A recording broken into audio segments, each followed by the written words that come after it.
Well, thank you very much, everybody. It's an honor to be with a very strong leader, a man who has been through a lot, and a man who I've gotten to know very well, and we've gotten along really very well.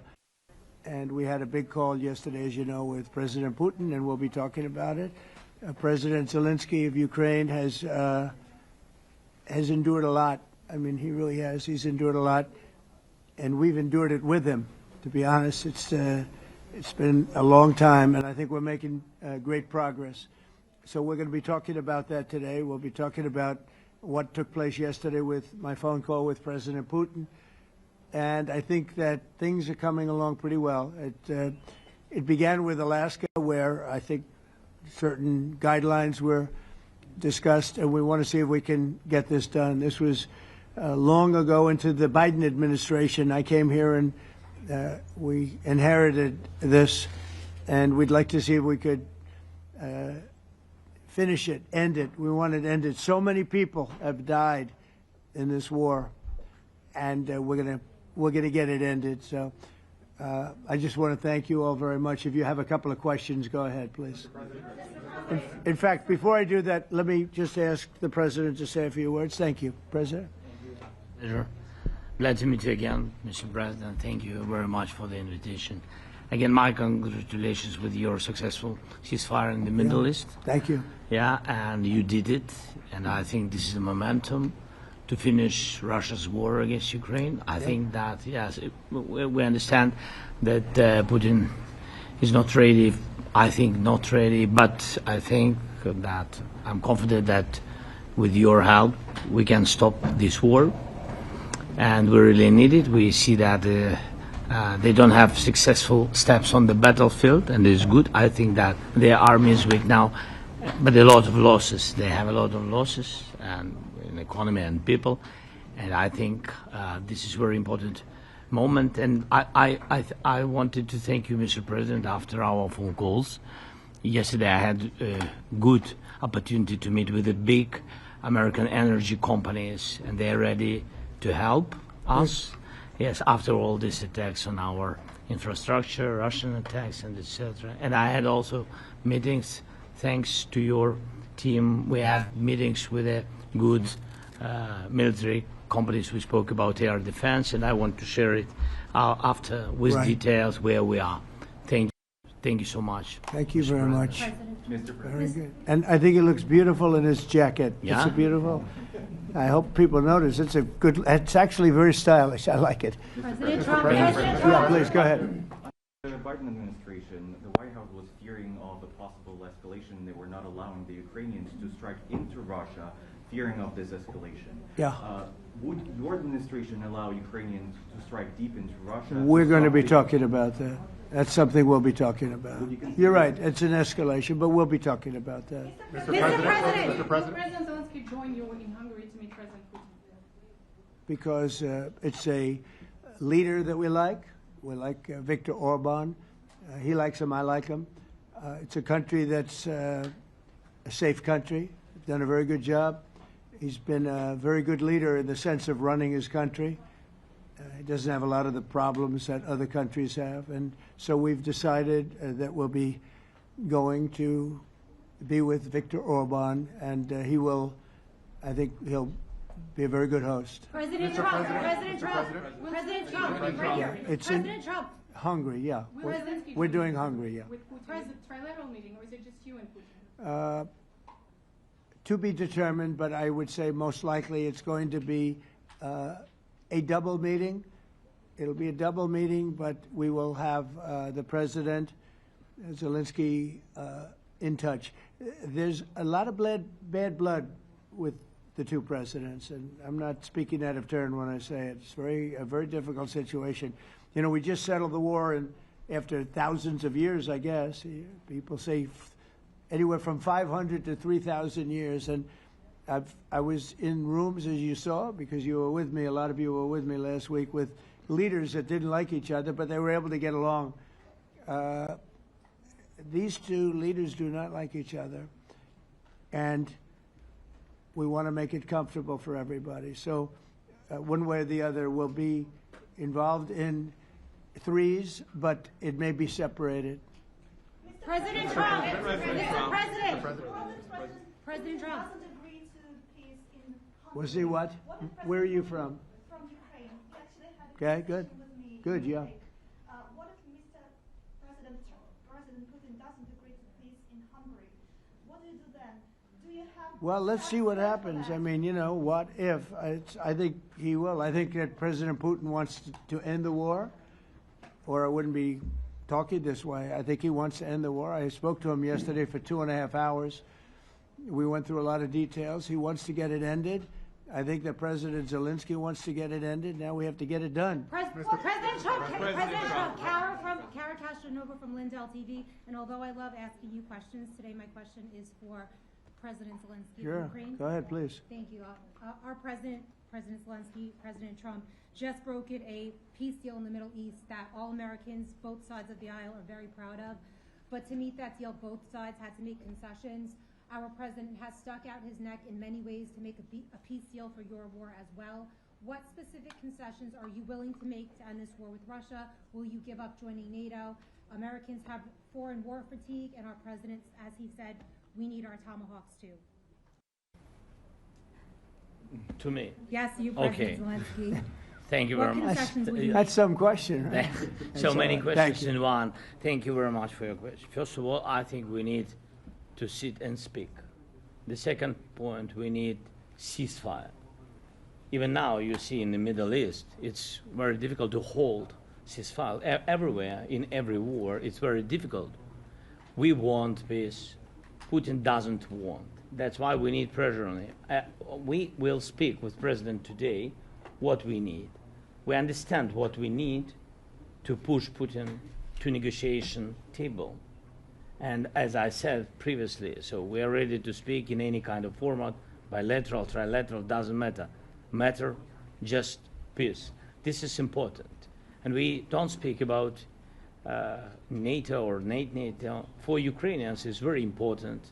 Of course, it's our decision, decisions of allies to decide where we are.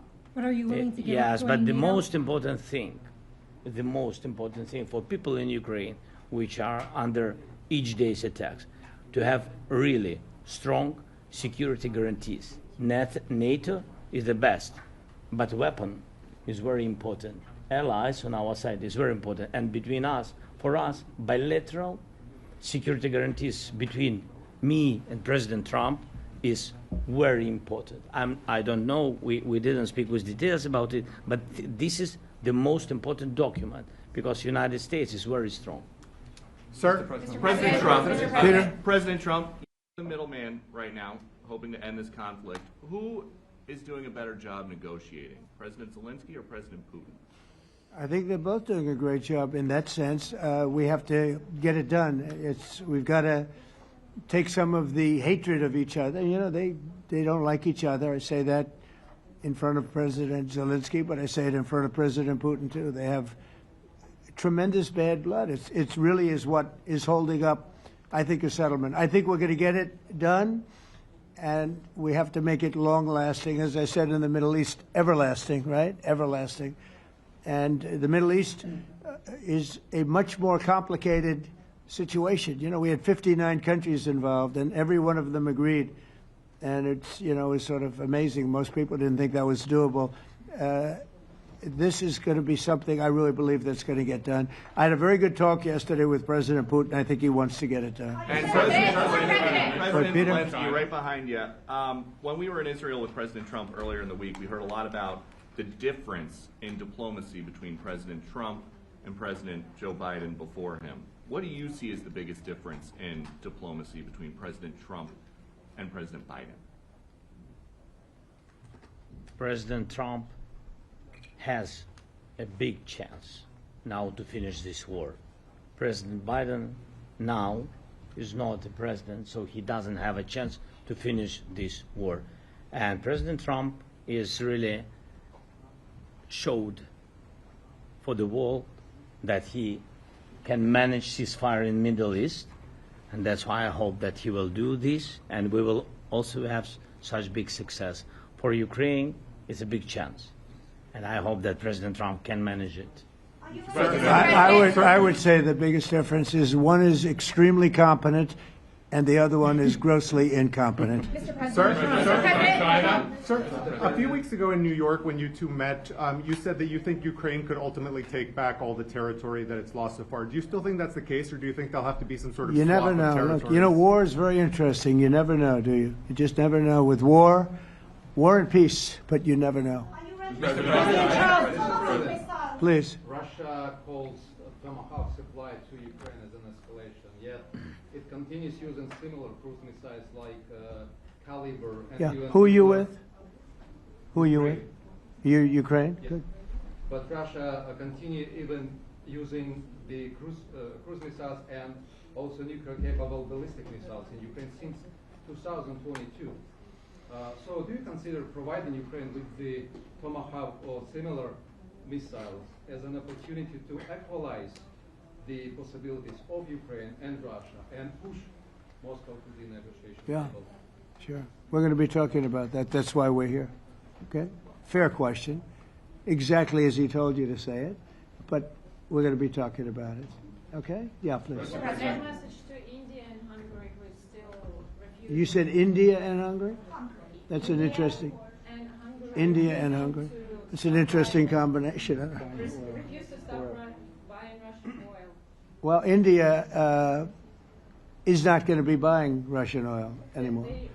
And Hungary is sort of stuck because they have one pipeline that's been there for years and years and years, and they're inland. They don't have sea. They don't have sea. And I spoke with the very great leader of Hungary, and they are, you know, it's very hard for them to get oil. I understand it.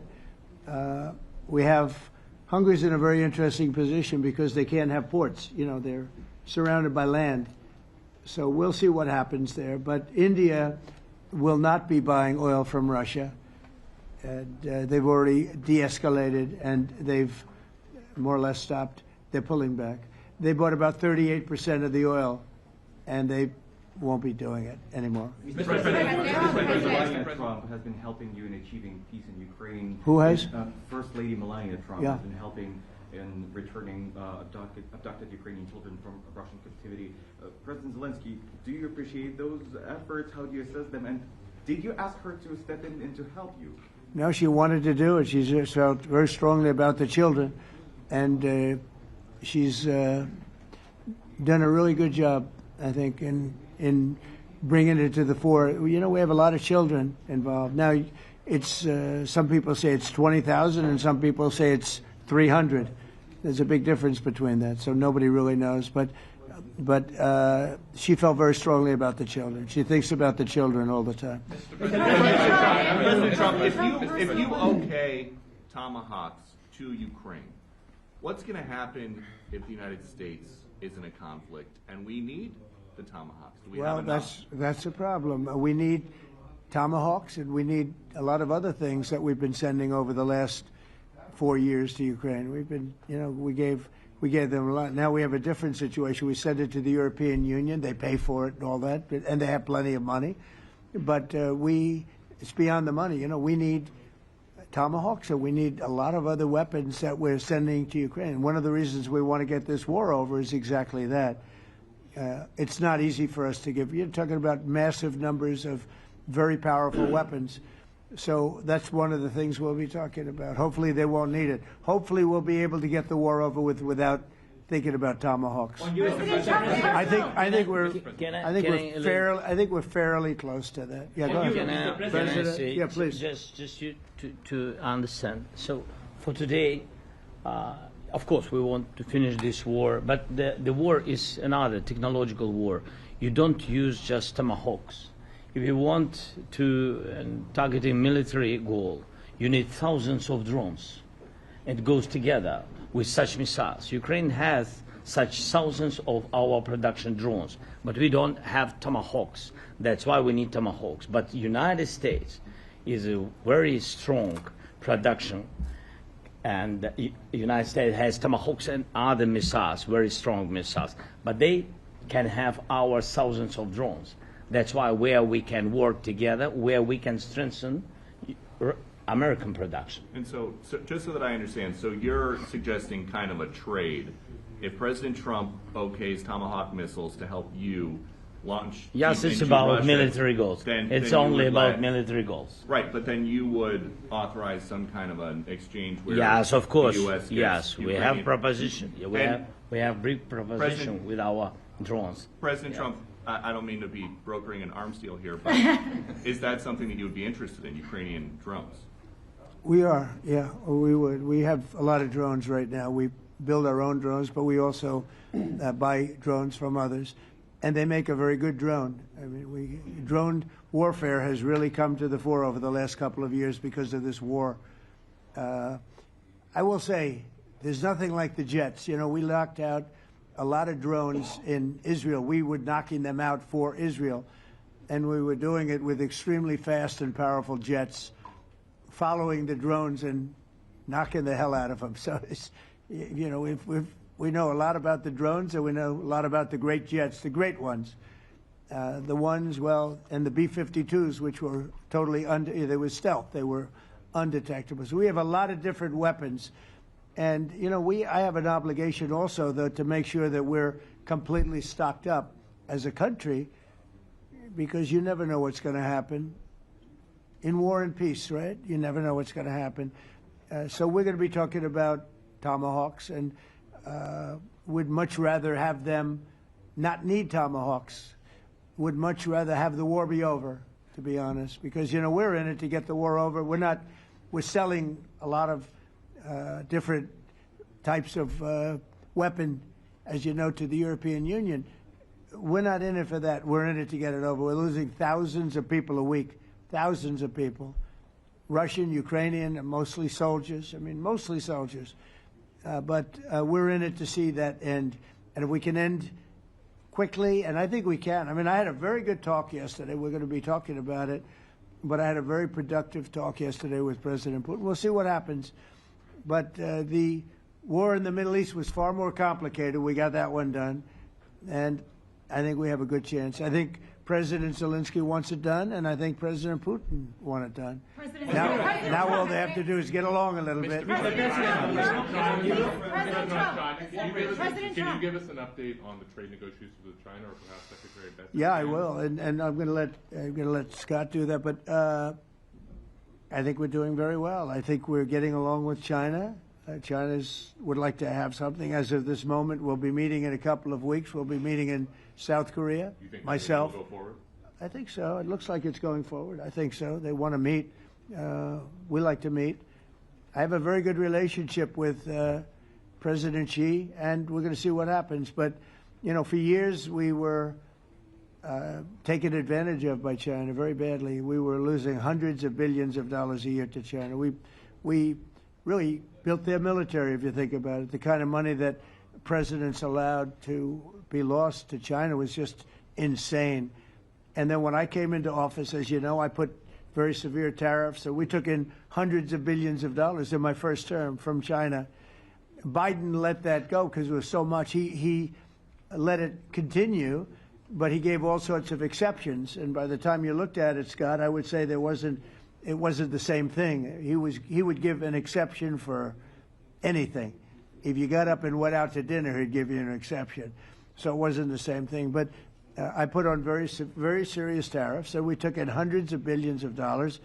And then I left office. The election was rigged. I left office, and that was the story. Now I come back, and we are in a very strong position because of tariffs. We're in a very powerful position because of the fact that we have tariffs. If we didn't have tariffs, we would be in a very weak position.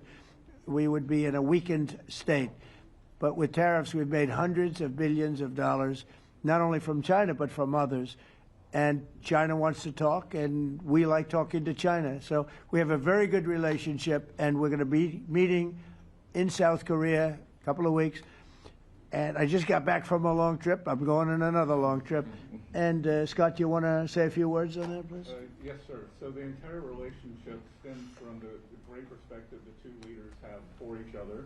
China did a substantial, unprovoked escalation last week. We were unable to get in touch with them. Since then, it's been IMF World Bank Week. They have had working level people here who there have been meetings. The vice premier, who is my counterpart, and I will be speaking this evening at around 8:30, 9 o'clock. And then he and I and a delegation will meet in Malaysia probably a week from tomorrow to prepare for the two presidents to meet. So I think that things have de-escalated. We hope that China will show the respect that we have shown them. And I am confident that President Trump, because of his relationship with President Xi, will be able to get things back on a good course. Is the hope for that meeting with you and President Xi some kind of trade deal then, or Could be. Look, I think we're in a very strong position. I think we're in a very strong position. We're getting, as you know, as of November 1st, I could move it up if I wanted, a 100% tariff over and above what we get now. So that would make it about 157%. And China doesn't want that, and they want to talk, and we're talking. And I think we'll make a deal that will be good for both. I think we will do something. But you have to understand, we never got anything from China. It was a one-way street. For many years, for decades, it was a one-way street. And they became rich because of the United States. And frankly, presidents that, let's be nice, they didn't know. They just didn't know. They didn't understand what was happening to them. But I understood it. I understood it long before I ran for politics. I used to watch in amazement at how stupid our country was, how stupid they were. And we're not stupid anymore. And that includes with the European Union. That includes with Japan and South Korea. All we want to do is be treated fairly. But the fairly is hundreds of billions and even trillions of dollars coming into the United States. And it's our national security is secure because of tariffs. If we didn't have tariffs, we would have no national security. So it's very important. Will you seek China's help in ending the war in Ukraine? Do you need them to put pressure on Russia? I'll be discussing that, but I'd love to see it ended before that. I mean, I think we have a chance of ending the war quickly if flexibility is shown on behalf. And again, we're not losing people. The United States is not. We're not losing people. We're not spending money. We're getting paid for the, ammunition and missiles and everything else that we're sending to the European Union, but to NATO. But it's very similar. If you look at the countries, I mean, it's very similar. And we just made a very fair trade deal with the European Union, and what we wanted, and we made a very good deal with NATO too. They pay for all of this. That's not what we're in this for. We're in it to save thousands of lives every week, thousands and thousands of lives. That's why we're in it. And I think we have a very good chance of bringing this war to a conclusion. Europe's president and your cabinet has done honestly an excellent job. I think that a lot of people could agree to that. Thank you. I'm speaking as someone who lost my father in a war, so I know the human cost. What would your advice be to American leaders, to world leaders, to neocons, to TV hosts who often speak about conflict in abstract or strategic terms rather than the human cost and the human terms? Look, my only statement is we have to get together. It's a very small group of people. It's the president, and the president. Okay, 3 presidents. And I'm the mediator president. And I'm mediating not an easy situation. It should be easy, but it's a lot easier when people understand each other, when they get together, and when they like each other. We don't necessarily have that situation as far as like is concerned. Maybe it can turn around. Maybe it can. But in the meantime, we'll have them keep a little bit of distance, and we're going to see if we can get it done. This is number 9, okay? This will be number 9 for me. I've solved 8, including the Middle East. I've solved 8.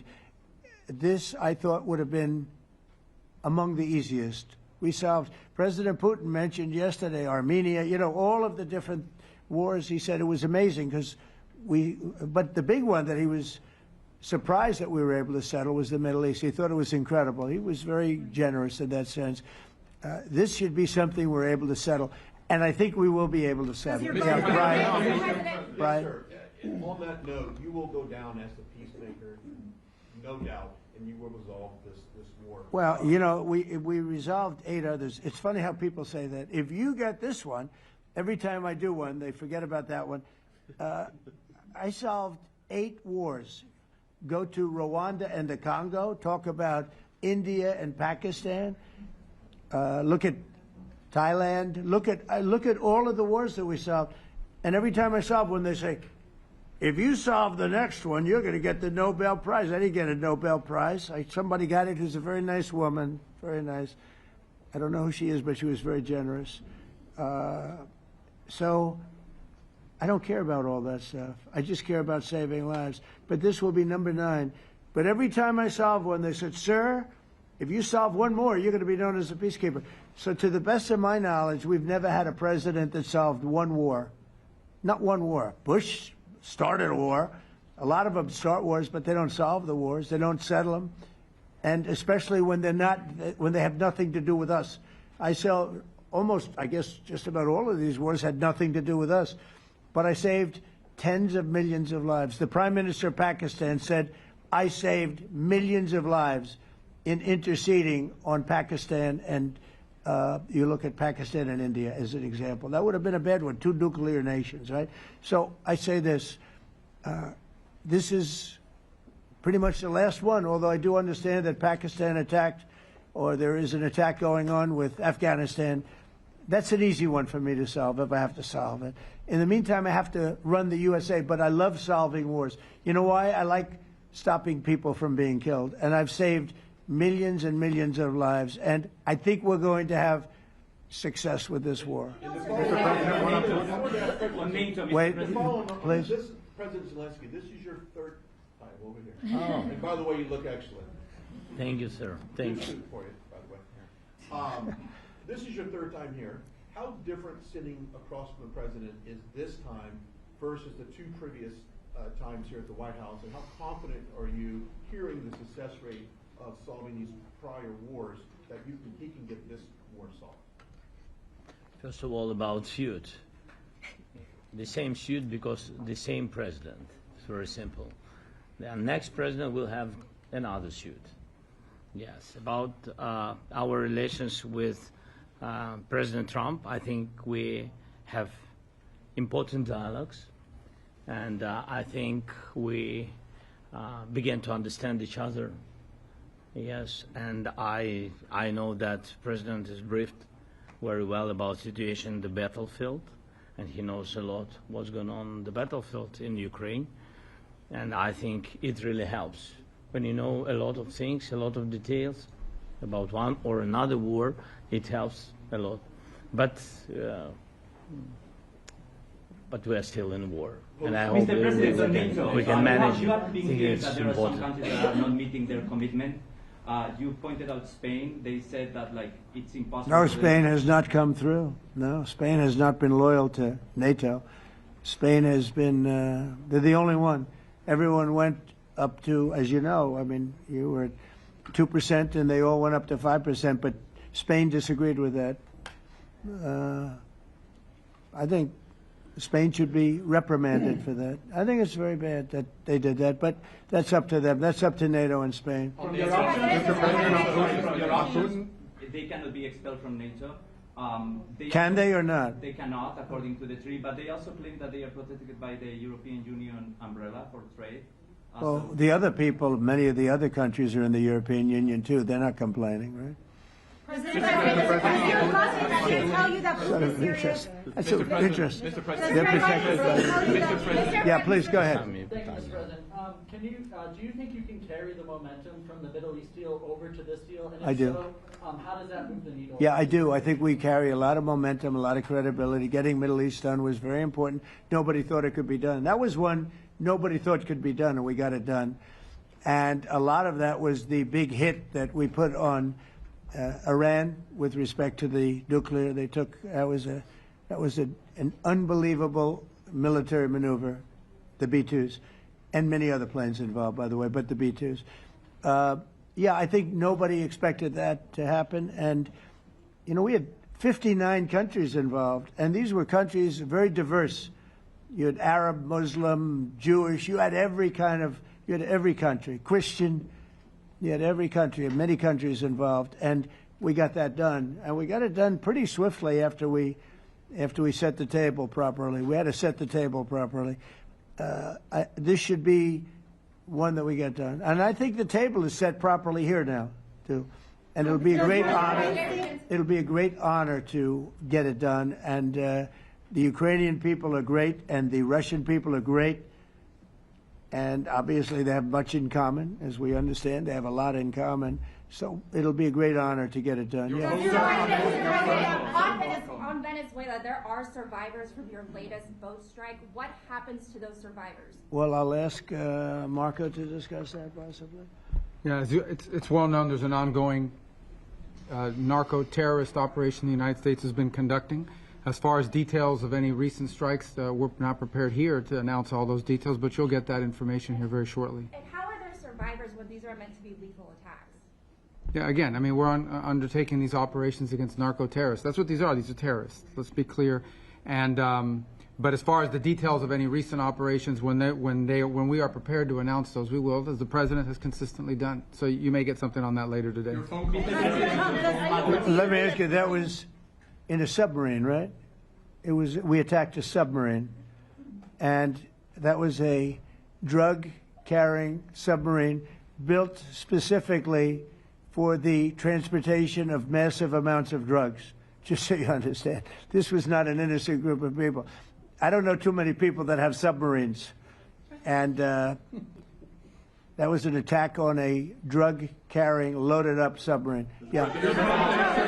On Putin, is it your belief, as Mr. Zelensky said yesterday, that the threat of tomahawks and costs, as Secretary Hicks put it, is that bringing him to the table, the fact that it's kind of a carrot and stick? I don't know what's bringing him to I think he wants to make a deal, that's all. I can't tell you what's bringing him. Sure, that's the threat of that is good, but the threat of that is always there. Tomahawks are very dangerous weapons. They're incredible weapons. If you like warfare, it's one of the most accurate. You know, we hit 30 Tomahawks in Iran after the B-2s did their damage. We sort of gave it a little capper with 30 Tomahawks from a submarine, quite far away actually. But they're an amazing weapon. They're a very powerful weapon, but they're a very dangerous weapon. And it could mean big, escalation. It could mean a lot of bad things can happen. Tomahawks are a big deal. But one thing I have to say, we want Tomahawks also. We don't want to be giving away things that we need to protect our country. We have a very strong country right now. We have a strong military. We have the greatest military in the world. We have the greatest weapons in the world. I want to get this war over. Okay?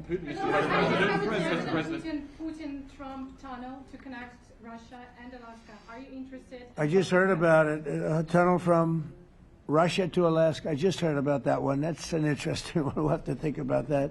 I hadn't heard that. We just did a nice road in Alaska that's going to get us to a lot of minerals, and we have a piece of it, a good piece of the ownership because of the fact we made it possible. But this came up yesterday, a tunnel from Russia to Alaska. That's an interesting. What do you think of that, Mr. President? Do you have any ideas? How do you like that idea? I'm not happy with this. I don't think you're going to like it. I don't think you liked it. I don't think you liked it. President Trump, do you think that Vladimir Putin, do you think that Putin is your gut instinct? Well, we had a senator that wanted, remember, from Hawaii, she wanted a tunnel from the mainland to Hawaii, and she said, well, we can't do that, so we're going to build a railroad to Hawaii. Do you remember? She's a current sitting senator, a Democrat. She wants a railroad to go to Hawaii, right? You know who that is, right? She's another. She's another beauty. President Trump, your gut instinct. Yeah, please. On your meeting with Putin, aren't you concerned that maybe the Russian president is trying to buy himself more time? Yeah, I am. But you know, I've been played all my life by the best of them, and I came out really well. So it's possible. Yeah, a little time. Is your gut instinct it's all right. But I think that I'm pretty good at this stuff. I think that he wants to make a deal. I made 8 of them. I'm going to make a 9th. I think he wants to make a deal. Well, I think that he should have won the war in a week. Yeah, I do think. And if we didn't give the anti-tank missiles, as you know, the javelins they call them, They got stuck in the mud. They would have been in Kiev very quickly. They were heading to Kiev. So, you know, in war, you have a lot of luck, too. You know, weather has won war, and the cold and the heat and all things take place in war. But that was a very interesting moment when the tanks started rolling and some brilliant general said, let's go through the mud instead of going down the highway, right? So they got a little bit lucky. But you know where they really got lucky? I gave javelins. That wasn't given by Barack Hussein Obama. He gave them sheets. You know, there's a statement. Obama gave them sheets, and I gave them the javelins. And the javelins are a devastating weapon. And that wasn't given by Obama. That was given by, because at the time it was Obama. That was given by me. So it was like one of those things. And you had hundreds of them. They're a devastating weapon. We have a lot of devastating weapons. I'd rather not use them. But that was a big moment. You know, when the tanks got stuck, they got stuck. And call it luck or call it talent. I'm not sure what you'd call it, but it was a big moment in time. Do you think Democrats will give you credit? Do you think Democrats will give you credit when you finally end this war, like they did with the war in the Middle East? And I think right now the Democrats are really damaged, mentally damaged. They want to take $1.5 trillion with a T, $1 trillion, and give it to people that invaded our country. They came into our country illegally, from prisons, from mental institutions, gang members. They want to give them health care and take it away from our citizens. We're not going to do that. $1.5 trillion. They want to destroy. They want to destroy our health care system. We're not going to let that happen. Have you authorized CIA operations in Venezuela as part of? Well, I wouldn't say that, but some interesting things are happening around the world. I'll say that. It's been reported, Mr. President, it has been reported that Maduro offered everything in his country, all the natural resources. He even recorded a message to you in English recently, offering mediation. What should we do in order to stop that? He has offered everything. He's offered everything. You're right. You know why? Because he doesn't want to around with the United States. Thank you, everybody. Thank you, Thank you, Let's everybody. Thank you, guys. Thanks, guys. Let's go. Start moving. Thank you, guys. Let's go. Thank you, guys. Thanks, guys. Thank you, press. Thank you, press. Thanks, President Trump.